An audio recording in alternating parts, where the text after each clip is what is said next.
My name is Average Joe, and I'm a proud geek with expertise in movies, superheroes, and animation. My name is Beef Pork Ribs. I'm a fine repository of esoteric knowledge, which I suppose most people would qualify as geeky.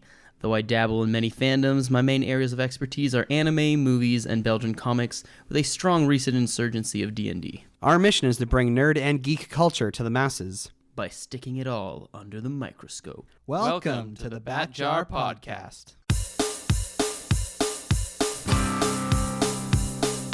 Movies, comics, graphic novels, TV, cartoons, animation, nerds are geeks, entertainment culture. Hear it on the Bat Jar, Nerdy Power. Nerds and geeks, come gather around the scene. Come and join us in the Bat Jar. Come and tune into Average Joe and his team. Lots of room here in the Bat Jar. When the newest nerdy news drops, these podcast pals put it under the scope. DC, Marvel, Disney, Star Wars, cinematic, multiverse. It's mega Christmas, strangest franchise. Hear it on the Bat Jar, Nerdy Power. Hello there, and welcome to the Bat Jar Podcast, where we put nerd and geek culture under the microscope. And everybody in society knows what the microscope means, because it is an instrument of biology. Is that right? I guess if it's associated with us, science would be biology. Well, depending on the type of microscope, but yeah. There's different kinds of microscopes? Yeah, I mean... I gave up on science a long time ago, so I'm completely inept. I mean, there are several types, but essentially one of the big divide is that there are electron microscopes that are extremely precise because, you know, they, instead of you looking through something, they do actually basically bombard it with an electromagnetic field to get the image. The only thing is you can't use those microscopes on living things because they get bombarded by electrons and that would kill things. And it also is like a picture in the sense that it would get blurry if it moved at all. So it wouldn't give me like electrical superpowers. No, it would kill you. Are you sure? Have we tried it yet? I'm willing to be a test subject.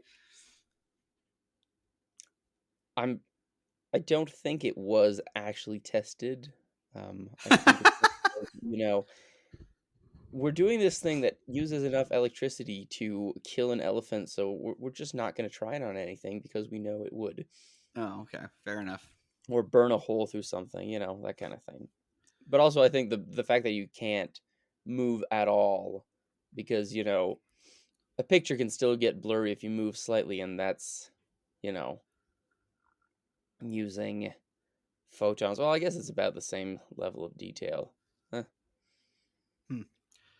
Okay, PSA time, guys. When you have a stop sign in front of you, stop. I was almost in a car accident yesterday because I'm driving down the road like a normal person, and this guy, you know, coming up on my right, who has a stop sign in front of him, doesn't stop, and he just makes the turn in front of me. I had to like swerve to the left and then to the right to avoid hitting him. So the moral of the story, folks, when you come up to a stop sign, stop for it. Also, shoulder checks are important. For those, maybe we have some younger listeners who haven't taken their driver's ed, or people who've, it's been so long since they took driver's ed, they forget what a shoulder check is. When you're about to switch lanes, look over your shoulder in case somebody's in the blind spot of your vehicle. Because a couple weeks ago, almost got hit by somebody who just put their blinker on, started switching lanes, and almost ran into me. In fact, if there had been oncoming traffic in the lane beside me, there would have been an accident because I did have to swerve to avoid getting hit. It was a fun time.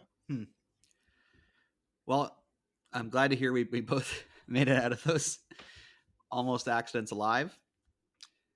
This episode's coming out on Valentine's Day. Oh, happy Valentine's Day, guys. I hope you have somebody or in your life or, you know, enough self-respect to not need it and be okay with it. I know Tater Tot they're doing a Galentine's Day today. Oh, okay. It's like all the girls are getting together and they're celebrating each other. we had our Valentine's Day date last night, Oh, and okay. it was interesting. She found this beer tasting that was like AI powered. So like we go to this beer tasting, they give us a set of 6 different beers, and they don't tell us what the different beers are. They just ask us to, there's like a symbol on the bottom of each one. And so they ask us to rank the beers 1 to 6. And then based on our ranking, this AI generator tells the people running the event what beer we would like the best. So they give us 2 more beers, and the idea is like one is just a beer that they chose, and one is a beer that the AI thinks is the best one for us. Oh, I see. So you're trying to figure out if the machine is better at taste test or at recognizing taste than they are. Yeah, the guy organizing the whole thing has like a PhD, and like he's like, yeah, created this whole computer simulation thing. Well, if he knows what the algorithm is, then it's not really fair. He could technically do the same. No, I guess he's not walking around with his computer to do it. No, we all did like fill out Google forms and whatnot, but it was super fun. And in the end, the AI guessed Tater Tot's beer preference correctly, but it didn't guess mine correctly. Oh, I see. So We just went dancing because we did that on Friday. That was our Valentine's Day because on Valentine's Day I'm starting a D&D club at my school. So wait, you're starting a D&D club like at the school you teach at? yeah, That's cool. yeah, we'll see. How many It's have people expressed interest already, or well, there are at least 4 students who have expressed enough interest to come forward and say they'll stay after school. So that's a start. right Honestly, on? it's a good start because much more than at some point last year when I was going to start it, there were about 12 students who said they wanted to, and that would have been a nightmare to try to run D&D for 12 people. Is there a way you can like have our podcast sponsor this? Just like have a poster up or something like, hey, don't forget to listen to the Patchar podcast. If you're willing to pay me for it and perhaps have my students on as guests, we'll talk about that. This is your show too. You can pay for the sponsorship. That's true, I suppose. I don't think I will. I think I know the answer to this, but are you aware that James Gunn and Peter Safran have announced their new DC Studios slate? I was not actually.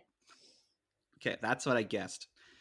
So for those who don't know, it was announced in the fall that James Gunn, director of like the Guardians of the Galaxy movies, and Peter Safran, who's like a producer at Warner Brothers, they are now co-heads of the new DC Studios. And I think it was like January 31st or something, they announced the first slate of movies and TV shows that are going to be part of the new DC universe.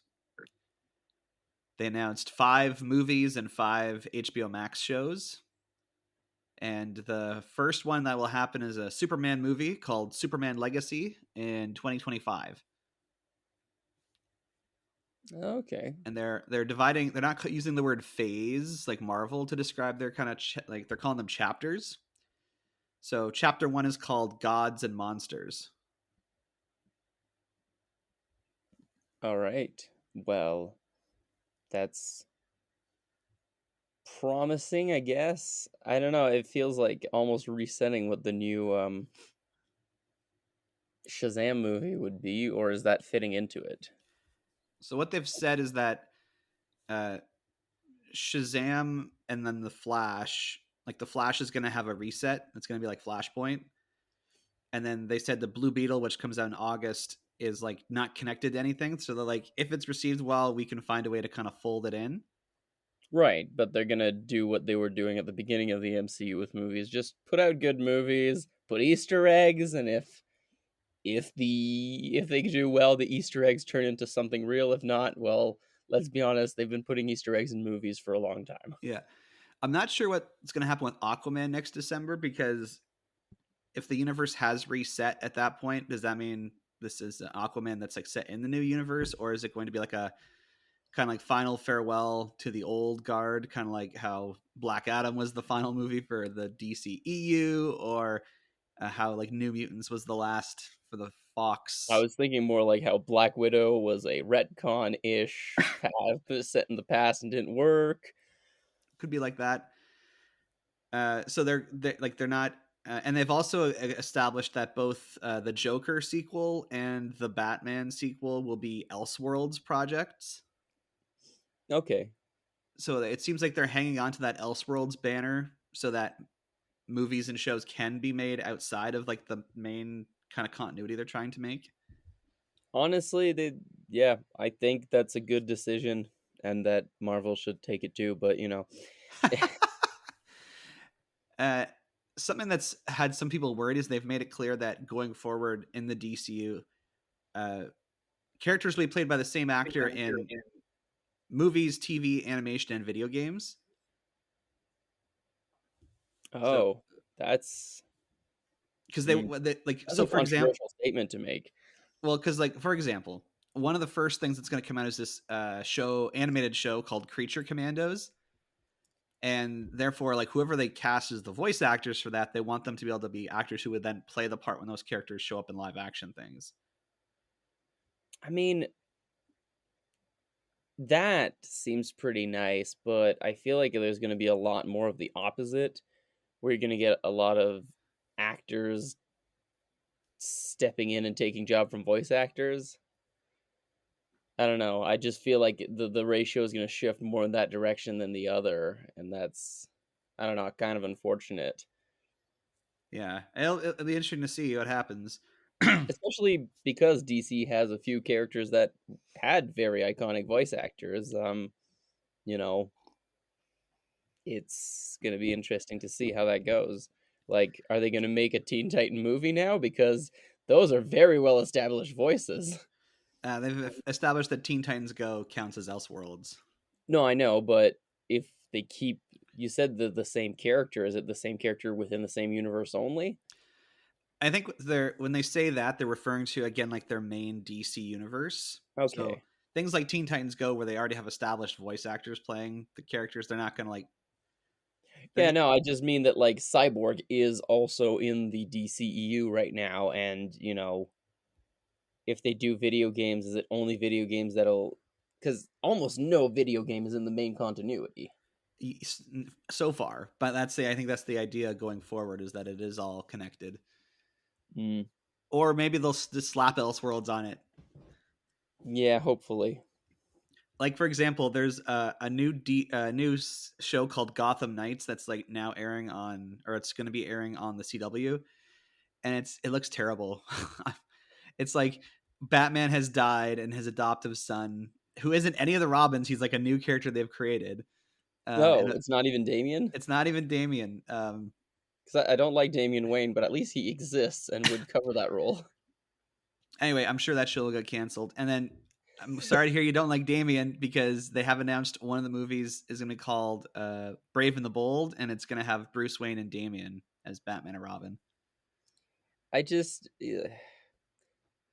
look. I don't hate Damian Wayne all the time, but there's just a few storylines where it's like they made such a big deal out of him being Batman's son, when like I don't know. It just makes it so. It makes him so entitled, which I get. He was raised by Ra's al Ghul and told that he was going to be like basically the leader of the new world. But at the same time, like he should eventually grow out of that a little bit. Yeah, he gets better. Yeah, I guess. But I think it's also like in the Injustice, he like accidentally kills Dick Grayson, and I was like, really? That he like pushes him and he falls on his head? It's like, really? That's how you're gonna do that? Like, I'm still upset about it. Yeah. One thing people like, the Peter Safran commented, is that they want to do the Bat family in live action because it really hasn't been done. So skipping to Damian being Robin means that there's probably at least a couple other Bat characters who are existing in the world. Okay. So They could do Return of the Joker. that would be amazing. Anyway, for anyone who's interested, yeah, they've announced 5 movies and 5 shows. That it starts in 2025. So like all the movies that were made by other people at Warner Brothers and DC are coming out in 2023, and then I guess in 2024 it's kind of like the year of transition where like nothing's coming out, and then 2025 is like when the DCU starts in earnest with the projects that they're working on now. Well, that's interesting. They're giving themselves a little bit of time to like let the oversaturation flow away and then come back. Yeah, and to any of the Snyderverse people just won't shut up on social media. They're like, hashtag fire James Gunn, hashtag sell Snyderverse to Netflix. And I'm like, guys, move on with your lives. Yeah, not like A, it wasn't that good, and B, it's done. It's like it's business, guys. You gotta start moving on and doing different things. Yeah, like some of them were upset that the Superman movie coming out, it's not going to have Henry Cavill in it. And Yeah, but that's not up to Snyderverse. And honestly, I'm not sure Henry Cavill would come back even if they asked him at this point. yeah. Like, he's committed, not just because they kind of treated him pretty poorly for considering what he did for the franchise, but also he's moved on to other projects which he seems to actually want to do. Yeah. So anyway, that's it for the DC slate. Let's move go into watch today's the Warhammer thing. Yeah.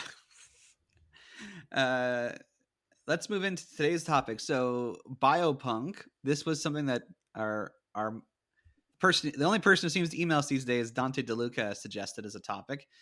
I had never heard of Biopunk before we pulled it out of the bat jar.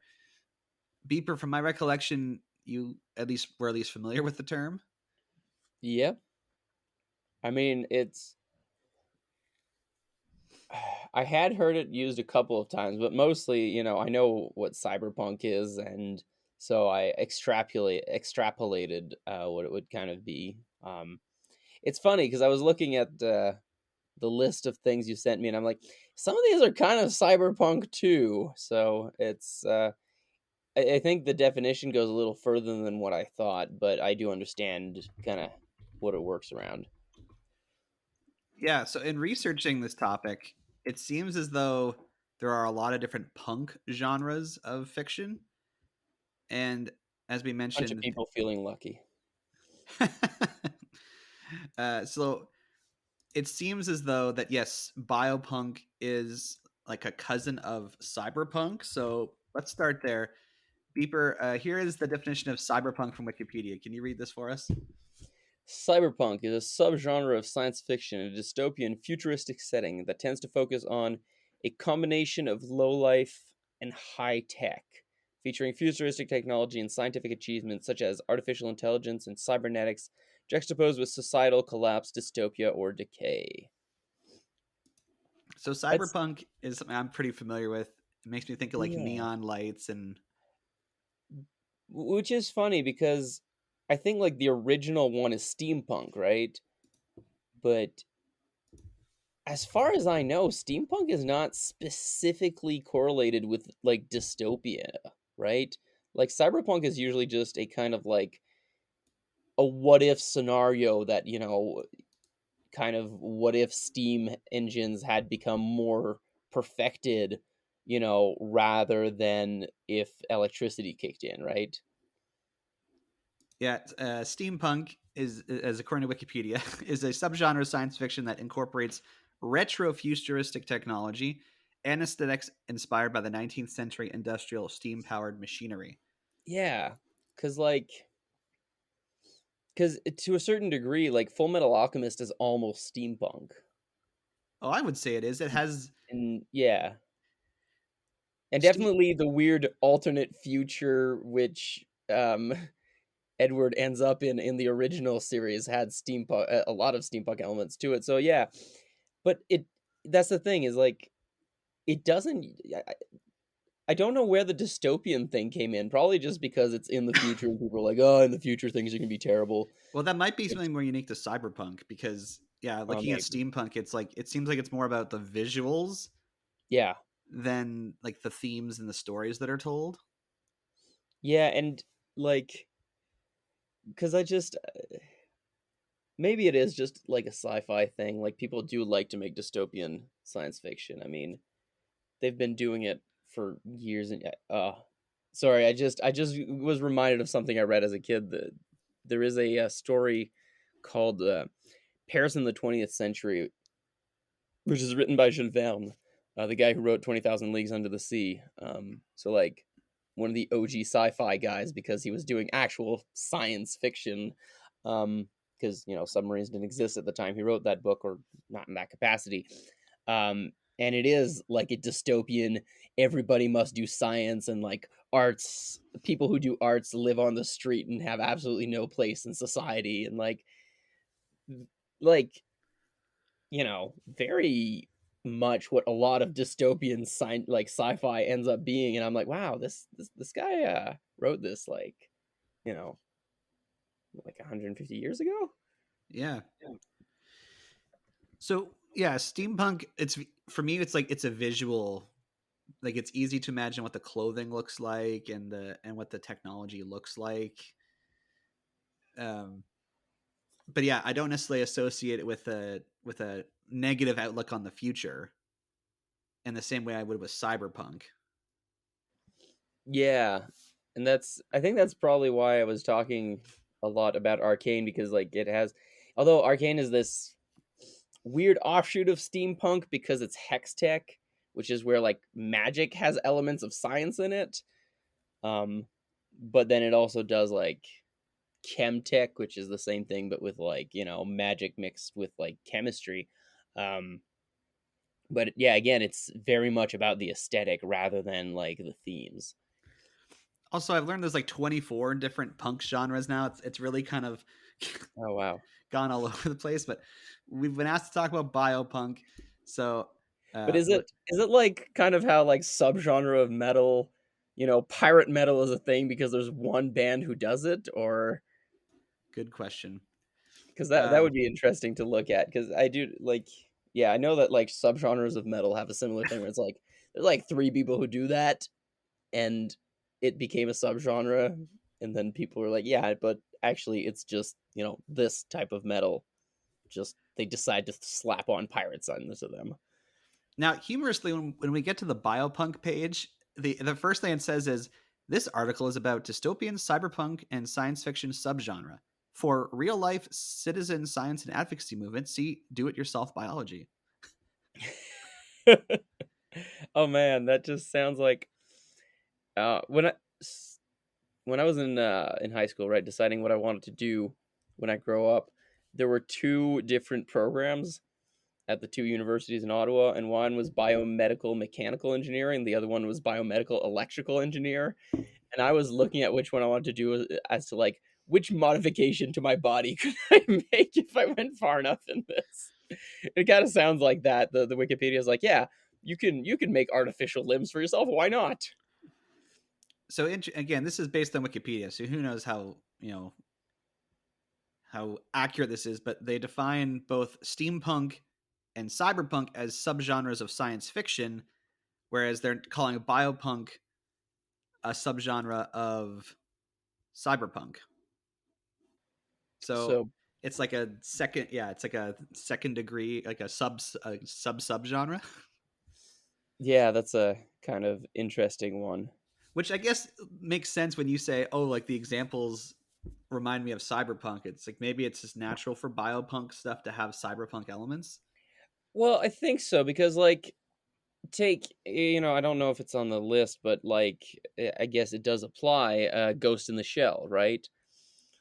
Admitting that everybody's replaced their biological brain with an artificial brain is very much science fiction, and definitely has kind of elements of cyberpunk because now there's brain viruses and you can hack into things with your brain and other interesting things. But at the same time, it is also replacing like a body part, your brain, with a machine, right? And if you can do it to your brain, why wouldn't you do it to your arms, your legs, or your entire body? Which is another thing in Ghost in the Shell, right? Is that most of the all the main characters just about have at least part of them that is robotic, right? They're all cyborgs.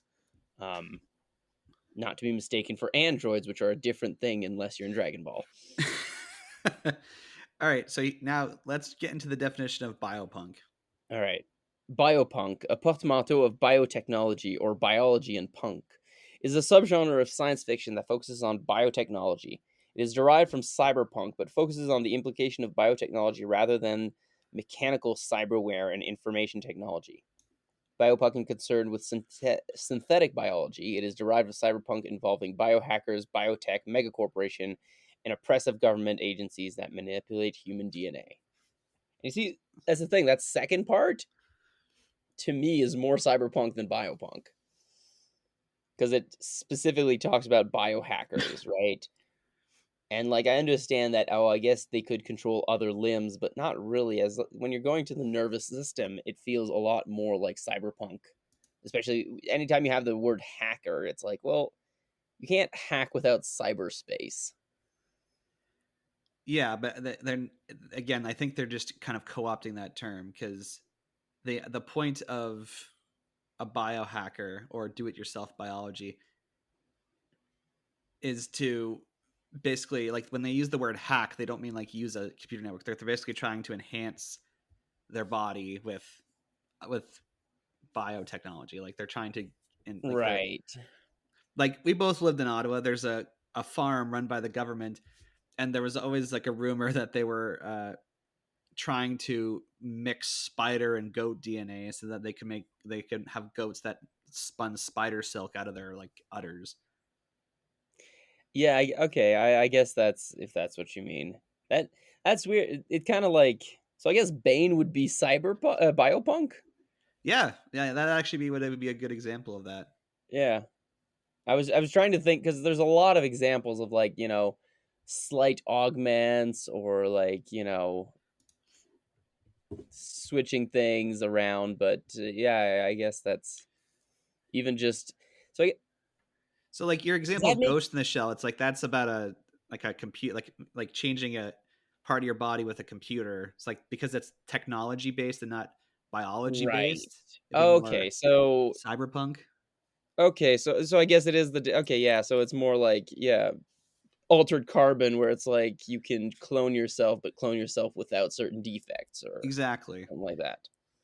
Now, when you get down to the kinds of stories being told between cyberpunk and biopunk, they're very similar. It's like the future Yeah. sucks, big companies and the government are bad, and the little guy is screwed. Yeah, I mean, I was looking at the list that you put there, and a lot of it kind of fits under that somewhat broad umbrella, but I guess, but that's also kind of just a staple of anything in the future where things aren't free. Like, basically, if you're not Star Trek, where they decided that, humanity has gotten to the level where they just share all technology because there's no point in having money because everybody can produce whatever they want, then yeah, you're going to have that. And as I was looking over examples of biopunk, I'm like, I haven't seen a lot of this, and it made me realize that I might be more drawn to cyberpunk as opposed to biopunk because I didn't study biology. I don't have as much appreciation for, like, I don't think about the questions of like, oh, like, with how could we make it so that people could like grow limbs, like the characters like the lizard, where it's like the whole thing is like, how can I take this ability that a lizard has and apply it to a human being? I think because I never really like understood a lot of that stuff or studied it, Mm. I Oh just did. man, Toriko could be considered biopunk. What's that one? They eat food and it Yeah, makes it's them when they eat strong. food and they get stronger because of the food they eat. Well, just because part of it is Wouldn't One like Piece do that too then? Because don't they all get powers from the fruit or whatever? yeah, but it is well, actually there is definitely an element of that in One Piece, especially in more recent months because they're meeting like the big scientist for the world government, and he's definitely done a lot of cyberpunk and biopunk things. But I was thinking more because like in Toriko, there's like a process by which if you eat enough of the right foods, you can like graft extra limbs onto yourself. Oh, yep, that sounds. And Whereas, it's basically never machines. It's always like this biological thing that has to do with eating food because that's the premise of the show. You eat better yeah, food, you get stronger. and for me, it's like I'm not a computer expert either, but it's easier for my brain to imagine, like, oh yeah, like what are the perils of artificial intelligence, or what's the worst case scenario with like everyone being replaced by robots? Yeah, and I think there's also this thing where like a lot of I think maybe that's why biopunk is kind of like a subgenre because it's less likely to happen in some ways without also there being some cyberpunk stuff. Like the only the only case in which the only thing I can think of that kind of has biopunk but not cyberpunk is Dune, but that's because thinking machines are um you know a religious taboo in Dune, whereas and then it's not really well no there are actually factions that do biological experiments. I mean, yeah, in the book, the movie has not really touched on that except for the whole, technically the Bene Gesserit are crossbreeding people without people knowing, but there are also people in the universe who clone others and who create, bodies that have, memories from a former body and things like that. So, and because they've banned thinking machines, there isn't any cyberpunk, but it's very rare that you'll have one without the other. And looking at an origin story for biopunk, some people have pointed to even like Mary Shelley's Frankenstein as like one of the first stories to kind of talk about like using biology and technology to essentially do something that human like we're not able to do, and like bringing someone Yeah, back from the dead. that's true. I mean, Lovecraft hits a couple of stories that kind of touch that theme as well. Herbert West Reanimator, and then I can't remember the name of the one, but the one where the guy's keeping himself alive with cooling systems. Yeah. The person who's most associated with biopunk is this author named Paul de Filippo. I hope I'm saying your Okay. name right, Paul de Filippo. He wrote a collection of short stories called Ribofunk, the Manifesto, Okay. and it's like meant to be a combination of ribosome, which is I guess a reference to like human flesh or like biological content, and funk, which he called it funk just as like a play on punk because that was already being used. And again, this could be hearsay, but the video I watched yesterday was saying that he was kind of writing these stories about biotechnology, in the future as almost like a commentary or even like a spoof of cyberpunks. Like, well, what if I go in a different direction where instead of we're worried about technology and artificial intelligence, what if I just focus on like the advancements in biology instead? Yeah, and I mean it's not a bad way to look at it, because there are interesting stories that can be made. I'm thinking, oh man, have you ever watched or read Terraformers?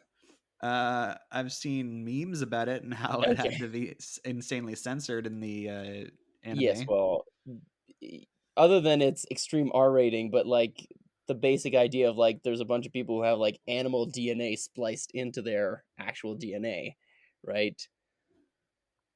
And that is an interesting way to look at it, and especially because there is one among all these people who have like some ant DNA to make them stronger or some Right. like octopus DNA to be poisonous and things like that. There's this one guy's like, oh yeah, no, he was just bred to be peak humanity. Yeah. Now this guy Paul de Filippo, he points out that there were several pieces of fiction that preceded him that would be precursors. He mentions like the Island of Dr. Moreau, the Tissue Culture King, uh, and some other stuff I've never heard of before.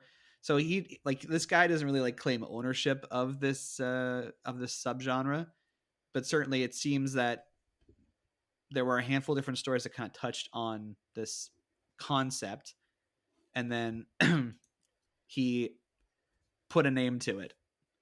Yeah. Well, I feel like a number of older science fiction kind of falls into that by default, because any sci-fi that was written before computers were a real thing would kind of fall into that pattern because they wouldn't have anything else to work on, right? So there'd probably be at least some elements of it. Now, one of the big questions that's asked in Biopunk, and I guess this is also in Cyberpunk, but it's like, when does something stop being human? Like, at what point do you modify a human person enough that they're no longer considered a human being? Right. Whether it's by adding more things or by eh, Or yeah. eugenics is a big thing in Biopunk. This idea of like genetically engineering people to be like the best they can be. Yeah, and or just to be different, or to be, because I'm thinking about like altered carbon, where it's like, yeah, you can afford to have a body that will not get any illnesses or sickness, and most of the poor people can't. In fact, most of the people can't even have their own original body because it's being sold off or something. But Yeah. there's it is an interesting aspect of it, but I just I don't know to what degree, like, it diversifies the questions in any way, right? Well, okay, let me put it this way. It's like, I mentioned Batman Beyond last time. Okay, that is like aesthetically a very cyberpunk futuristic show. Hmm. But there is this concept that's introduced called splicing, where it's basically presented as like the new form of plastic surgery, or almost like performance enhancements, because even teenagers can go in and basically get parts of their body replaced with animal parts. Yeah.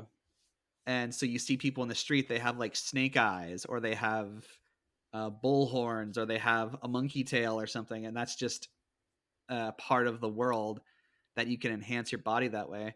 And I think there was like one specific episode where basically like someone went in for a little too much splicing, so all of a sudden they were more like a became almost like a monster rather than an actual person. Like, it's like, when do you lose your humanity? Which in the Yeah. cyberpunk space, it's like, yeah, like Ghost in the Shell, it's like your brain. It's like, if everything else is organic but your brain, it's like, are you still human, or is the brain so important that But at the same time, cyber like Cyberpunk has asked the same question, because there are also stories where the only thing that's human is your brain, Uh Dr. Giro, the only thing that was human in him was his brain at the end, right? No, but like, to a lesser extent, it doesn't really ask the questions in the same way, but or well, no, that's my point. It kind of does ask the question in the same way. It's just replacing it with living material or enhancements, I guess, is a little more nuanced, because it's less directly you replaced your body and more you modified it. Especially if you're talking about like genetic engineering, and to what degree you rewrite your own DNA, that does kind of change things. But I'm not sure it necessarily, like, it asks the same questions in a different way, yeah, which it's I guess totally the does same. make sense to make it a subgenre in that case. Yeah. And again, like the themes of like the government or big corporations oppressing the people, it's like, this is where there's, in a lot of these stories, there's like some kind of virus that kind of like wipes out a chunk of the population, or it's like a virus that turns people into zombies, or Or again, just the rich are hoarding the technology, which is a pretty common one too. yeah, or like or like there becomes like a class. Like, there's one movie I heard about where it's like, it's a class system where it's like, if you're born naturally, then you're kind of stuck. It's like an ant colony. It's like you're stuck doing like the lowest quality job. But if you're born via like genetic engineering, it's like you're considered like a higher being. Oh, okay. Well, I mean, Blade Runner has aspects of that too. Yeah. So let's dive into some examples that help us kind of navigate uh, if this stuff counts, or like what counts as what. And as Okay. I said, a lot of these examples I hadn't heard of before. A common theme I did see is there's a lot of like body horror in Biopunk, it seems, and there's a I lot of like mean, that makes sense, right? It kind of goes with the territory. there's a lot of like blood and guts and stuff, and I'm like this. I think this is partly why I don't enjoy the genre, because I'm pretty squeamish when it comes to, like, I don't mind like some blood, but you show me like someone cut open and I can see their bones and stuff, and I'm like, Yeah, but I mean, I think body horror is because body horror is just about modification to the body. It's not 100% horrific all the time. Sometimes just on fears and on, you know, things that might happen. It kind of has to be like, I think any biopunk has an element of body horror to it because that's kind of like the basic concept of it. Right. Now this one's not on the list, but like, what about something like The Fly with Jeff Goldblum? Because I've never seen it. I've seen clips from it. I don't think it's set in the future, but it certainly has a lot to do with like But it changing is your. kind of science fiction still, right? That's true. Yeah, I guess I have to remember myself. Science fiction doesn't necessarily mean it's in the future. Yeah, I think it's more. That one feels more like a cautionary tale than kind of asking questions about humanity. But okay, but to some degree, you could, like, in the same way that like you could somewhat, and because there's this thing where like magic and science often do the same things, in stories, right? As a writing device, you could almost say that like The Fly is similar to Kafka's Metamorphosis, where the guy just wakes up and he's a giant cockroach. Oh, that sounds lovely. Well, yeah, but it's a terrible story. Don't read Kafka if you have any level of depression, because like there's a reason he asked his friends to burn everything. Um, the moral of every Kafka story is life is pointless and then you die. But but it's kind of a similar thing, right? But it does ask questions about what humanity is, because this guy is fully sentient. Is just now a burden on his family Right. because he's a big creature. And I feel like the Fly has a similar thing, except he's also trying to come back. But it is still talking about like what is a human, what if he's completely disfigured and look genetically different, but he still feels the way a human feels, then you know is he human? So I think like maybe Kafka not, because it's unexplained how it happens. So we'll call it magic, because things that spontaneously happen are magic. But I think The Fly definitely would be. Now you mentioned Blade Runner. Again, that just when you think of that movie, I definitely would like think Cyberpunk first. But when you think of the replicants, like they're basically synthetic humans. Like they Yeah, bleed, and like in the second one, they show them coming out of kind of like little uteruses. yeah. Well, even the first one, there's like the guy who makes the eyes. Like they're clearly biological, right? They're not, and they do have kind of like the cloning of real animals versus replicant animals. So there is like without it being explicitly there is this kind of divide between replicants and clones that is somewhat being placed in the universe. Yeah, it's like the only way you can tell a replicant from a actual person is you have to like psychologically analyze them or something. Yeah, So and it takes a while, and you do have that whole like the characters who aren't human but don't know that they're not human, right? Which is a pretty common one for cyberpunk. Um, it's in fact very central to some stories. If you ever get the opportunity to read the manga Pluto by Naoki Urasawa, it's a more adult and serious retelling of an Astro Boy oh, saga, but it is written really well, and it has kind of some of those elements. And it's not a spoiler, but there is one robot who thinks he's human. mm.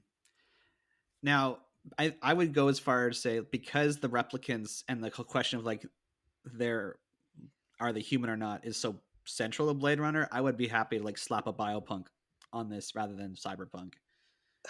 Yeah, although again, I Because still again, feel saying like something's it's. biopunk isn't saying it's not cyberpunk. It just means Yeah, that that's true. it's I like guess. nestled within Yeah, it. yeah. I can take that then. Uh, there's this movie from the '80s called Scanners. Yeah, that's I've but I only know about it because like heads explode. yeah, but I can't remember. The thing about scanners is I think it's one of those like naturally occurring things, but then the government gets involved to enhance it. Yeah, they're like psychics or something. But I think that like the basic principle is that psychics exist, you know, on a baseline, and oh god, Gantz would be fall under. Anyways, um, but just you talk about naturally occurring psychics. So I guess does that make Stranger Thing biopunk slightly? I mean, would you consider Stranger Things science fiction? I guess it is science fiction. It has like again, it's not in the future, but it has like government agencies doing biological experiments. Yeah. Okay. There you go. I think my favorite thing on this list, honestly, is District 9. Okay. That's like a perfect example of a biopunk story because it's literally about the main character like slowly turning into one of the aliens. Yeah, I mean, I think Altered Carbon in the list you provide me is like the kind of quintessential one because it is very much all about the kind of, you know, what if you could clone yourself and you could have, because it doesn't just talk about the whole societal divide it creates.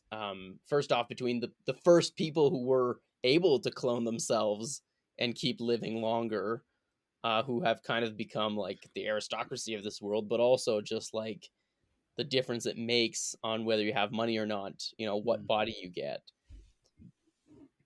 But I've never again, actually it's this watched that show. Is there lots of blood and guts? Like, would I be able to sit through it?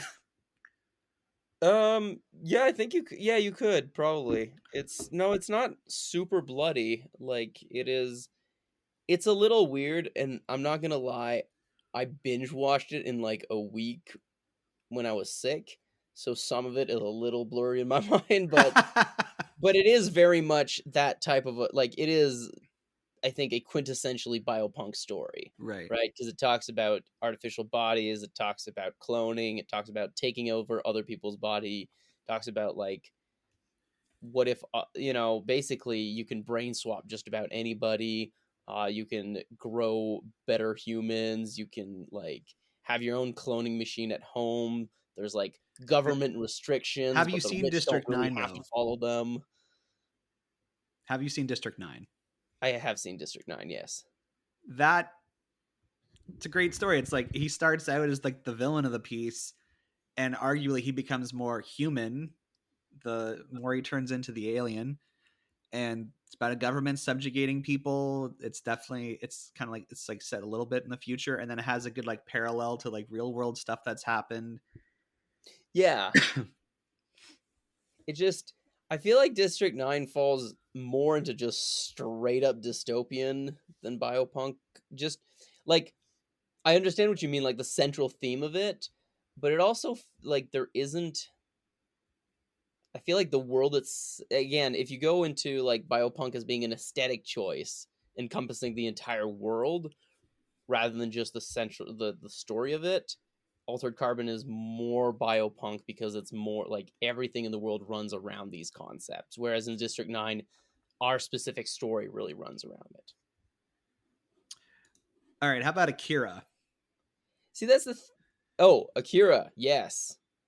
Yeah, because again, and I think any story that has like psychic powers will fall into that category just because that's, you know, Is that cheating how though? it Like works. does like when it's like talking about like espers or people with psychic powers, like does it need to like get into explain like how these powers are developing in order for it to be like because just to say oh this As it person's brain has developed powers.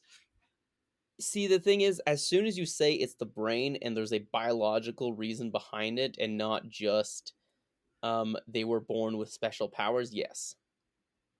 Because like because there are things where like there are people who are psychic and it's just like it's basically magic, right? It's not explained how it happens, so it's magic. But as soon as it's like, well, we scientifically said it was their brain, therefore it's science, it kind of falls into that category. So like Pokemon, Because because Akira like you can give psychic powers by biologically changing people. Also, Pokemon because of that one part in Pokemon Red where oh shoot, I forgot his name. Bill splices his DNA with a Pokemon. I don't remember that. But Really? Akira again, like I think most people call that cyberpunk, and then because it's like the setting in the world is like very, I guess you could say, like classic cyberpunk. But then when you get into like, I would argue that it's just dystopian again.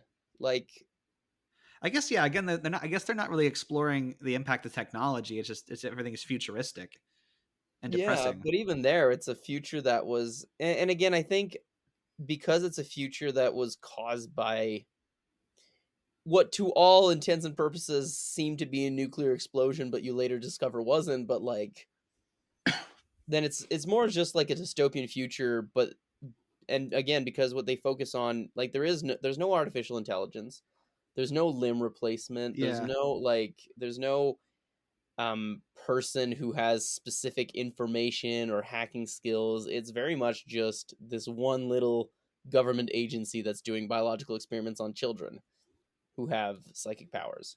right. I heard of this movie called Repo Men. Have you heard of this one? It's got like Jude Law and Forrest Whitaker in it. Yeah, It's about people, I like have they watched it. literally go and steal people's organs, like it's like people who've received organ transplants, and it's like if you haven't paid up your they come and repo your organs. They literally like murder you. They just come in and like take the organ back. Yeah, and again, like, I feel like that's more biopunk in like less of a subgenre of cyberpunk and more in the, like, dystopia, like not necessarily sci-fi, because I mean organ transplants are a real thing. It's more like a cautionary tale against how far we can go with that. I feel like if Repo Man had like this idea that, well, instead of getting a transplant, there were a way to grow organs or create them artificially, it would fall a bit more in the category. Mm, But it kind of lacks the sci-fi element, I think, that makes Biopunk. But I still think you could probably consider it as such. right. Well, okay. So let's start to wrap up here. Having talked about Biopunk now, are you more like inclined to go watch stuff that's Biopunk? I mean, I think because I have seen a few, um, not necessarily. I don't know. I just feel like a lot of the questions it begs and it asks are similarly done and often just better done in sci-fi that is kind of cyberpunk rather than biopunk. But at the same time, since it's a subgenre of one another, maybe I still, I don't know. It's it's interesting because I have recently been kind of adding what I guess would be considered biopunk elements to like my D&D campaign, except it's, instead of it being like a futuristic thing, it's like ancient technology that's been destroyed. Right. Mm. I think for But it's, myself, yeah. I really enjoy Cyberpunk, and I'm realizing a lot of the media that I have seen that classifies as biopunk, my gateway into it was because it had cyberpunk elements. The questions posed by biopunk don't necessarily strike me the same as they do with cyberpunk. So yeah, I don't think I love biopunk. I think I'm fine just enjoying cyberpunk stories like Batman Beyond or District 9 that have biopunk elements to them. Yeah, I think so. I would honestly say watch Altered Carbon. If you like it, then you might change your mind. But if you don't, if you still feel the same way, it's probably a good indication. Like, because once again, like, I'm not saying it's an amazing show. It's pretty good, but I think like, yeah, the entire universe it's set in does revolve a lot, like completely around those issues, and so it gives, I think, a better idea of what the genre is when it's kind of pushed itself a little further. So now it's time to go inside our bat jar and look at the mail. Yeah, and we have mail this week. Um, so from our dear friend Dante DeLuca, who's still contacting us, guys. If you want to hear your name on the podcast more often, then share stuff with us. But so just listen to your Fandom 101 episode. Great discussion. I feel like language is nebulous by nature. An attempt to strictly define terms like this are always going to miss some important nuances. But we got some very interesting insights along the way. I fundamentally disagree with that. I think you should discuss these things to get rid of the nuances. But anyway, one thing I thought of is that you can be a nerd or a geek or fan of something, like a movie nerd, a theater nerd geek, a sports fan. But you can also just be a nerd or geek, but you can't be just a fan. I wonder if there's a good word that encompasses both nerd and geeks, regardless of which they are, what they are nerds or geek of. Anyway, very enjoyable, Dante. P.S. I'm going to try to catch up before episode, and then I can't see it because the screenshot you sent me has a little arrow hiding the number of the episode. No, he was talking about episode 300. Okay.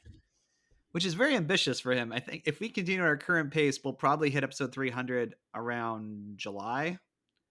Oh. We should do episode 300 on the movie 300.